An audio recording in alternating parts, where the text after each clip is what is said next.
मुस्लिम लीगचा दुसरा भाग म्हणजे आता उबाटा हे राम मंदिराच्या निमित्ताने भाषा करताय।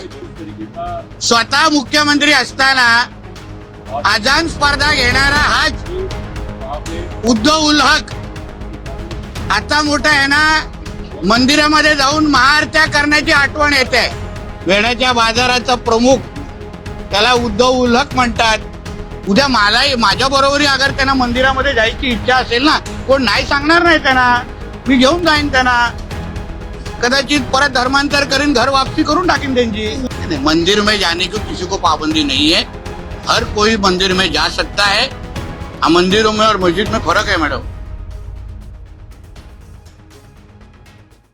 अगर आप देखो कमिश्नर मुस्लिम लीगचा दुसरा भाग म्हणजे आता उबाटा हे राम मंदिराच्या निमित्ताने भाषा करताय। स्वतः मुख्यमंत्री असताना अजान स्पर्धा घेणारा हाच उद्धव उल हक आता मोठा आहे ना, मंदिरामध्ये जाऊन महाआरत्या करण्याची आठवण येते। कोरोनाच्या काळात जे नियम मंदिरांना लावले, जे नियम मुख्यमंत्री असताना हिंदू सणांना लावले, ते कुठलेच नियम त्यांनी कधी मशिदीला आणि अन्य ईद आणि ह्या सगळ्या कधीच सणांना लावलेलीची हिंमत केली नाही।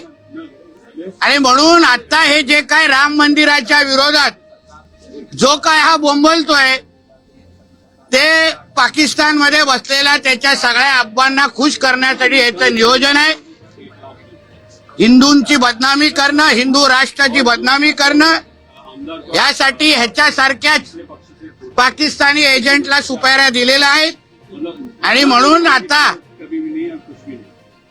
राजकीय धर्मांतर झालं असलं तरी हिंदू राष्ट्राला बदनाम करण्यासाठी ही सगळी आता नवीन नौटंकी यांनी सुरू केलेली आहे।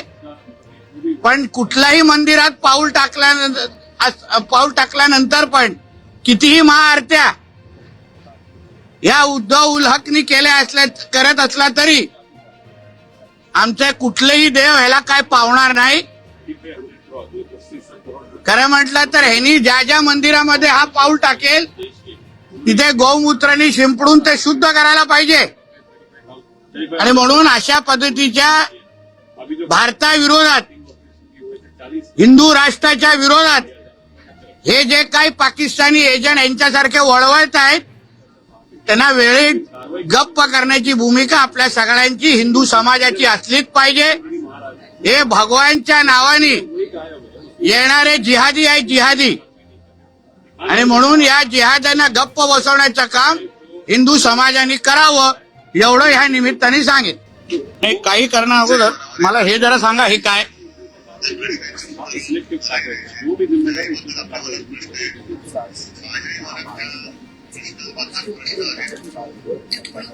ऐकलं का?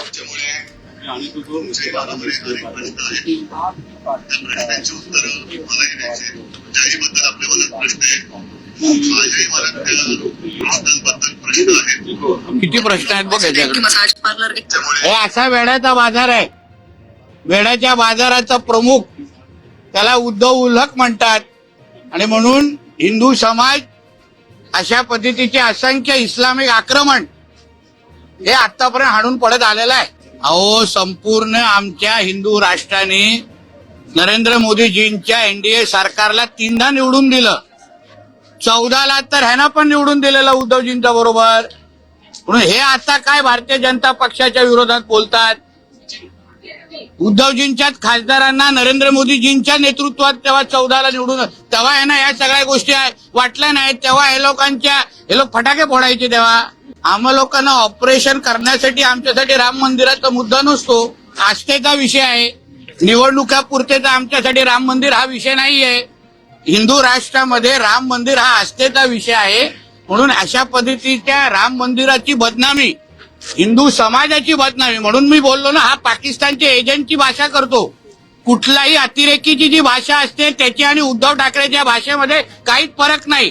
त्यांना पण भारताची बदनामी करायची आहे आणि या उद्धव उल्लखला पण तेच करायचं आहे. ऐसा है इस जैसे पाकिस्तान एजेंट को अभी इनको राम मंदिर याद आया, तभी इनको जब खुद मुख्यमंत्री थे तभी आजान का स्पर्धा लेने वाला यही उद्धव ठाकरे थे.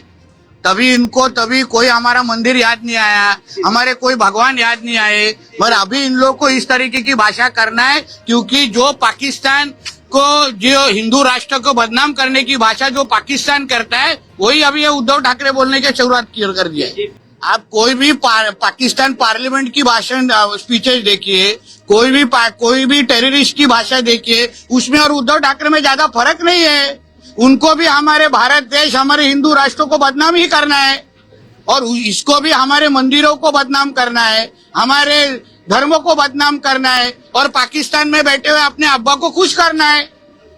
तो इसलिए जब भी राम मंदिर का निर्माण हुआ तभी ये किधर भी दिखे नहीं और राम मंदिर के आंदोलन और उद्धव ठाकरे का कुछ संबंध नहीं. तभी वो कैमरा साफ करते थे मातोश्री में बैठ के.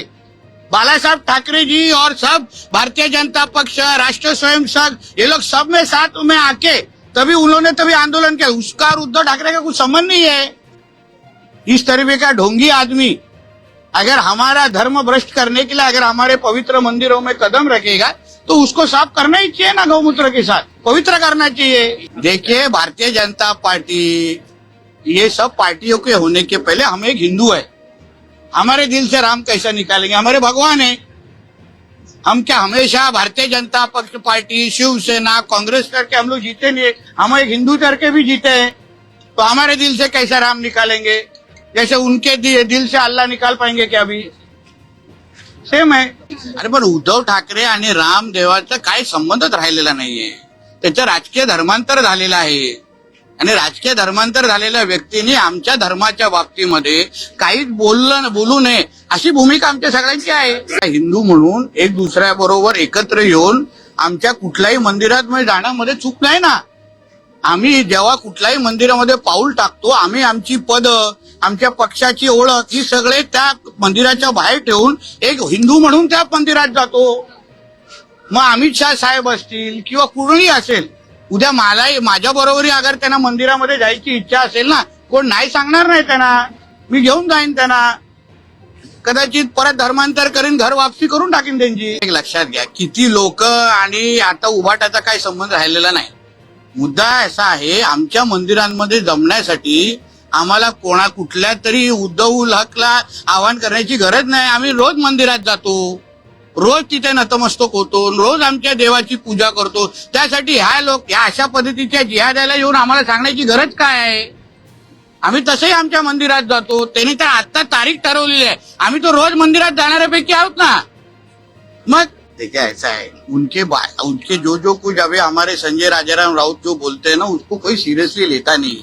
ऐसा है, इसलिए उन्होंने कुछ भी भारतीय जनता पार्टी के बारे में बोला, वो अपना सामना से पगार चालू रहना चाहिए इसके लिए बोलते.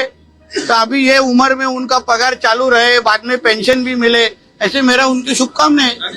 पावर का गलत इस्तेमाल 14 से 19 तक नहीं हो रहा था क्या? तभी तो हर तरीके के साथ में हो रहे थे. और जब भी वो खुद मुख्यमंत्री थे तो पावर का बहुत अच्छा इस्तेमाल किया. हमारा घर तोड़ना है, देवेंद्र जी फडणवीस जी को अरेस्ट करना है, वही तो पावर का गैर फायदा कैसा लेना है. वो उद्धव जी उसका पीएचडी किया है उसके अंदर. जो उन्होंने मुख्यमंत्री बनने के बाद जिस तरह के हमारे पालघर के साधुओं के साथ क्या किया, यही तभी मुख्यमंत्री थे ना.